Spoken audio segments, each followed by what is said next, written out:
L'ultimo post su Facebook, un cuore e una sigla, viva San Marco, ma poche ore dopo è stato il suo sistema cardiocircolatorio ad avere un cedimento. Maria Marini è stata colta da un malore quando i carabinieri del raggruppamento operativo speciale hanno bussato alla porta della villetta di Via Arno a Volpago del Montello, presa in affitto col marito Franco Marsura, entrambi già delegati del Movimento di Liberazione Nazionale del Popolo Veneto, i cui vertici erano finiti sotto inchiesta nell'ambito delle indagini sulla polizia veneta. Ha trascorso al pronto soccorso dell'ospedale di Montebelluna le sue prime ore da arrestata, questa 56enne addetta alle pulizie dal sorriso dolce, un grande amore per la cagnolina Gioia, una passione altrettanto intensa per la Serenissima. Mi sembra impossibile nella maniera più assoluta che mia sorella sia nel mezzo di cose gravi, particolari.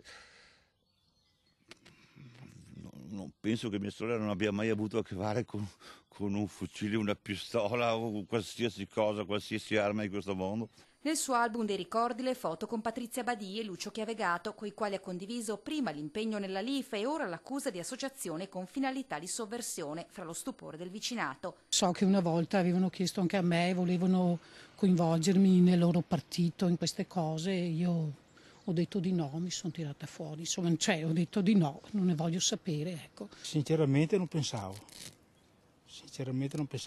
A parte che la signora, anche il signore mi salutano sempre, anche la signora più che sia, sono tranquillissime. Una sorpresa anche per il municipio, dove però la militanza di Maria era nota. Credo che abbia inviato qui al comune una dichiarazione dove dichiara di essere cittadina veneta e non cittadina italiana. Un documento protocollato e archiviato perché privo di fondamento giuridico.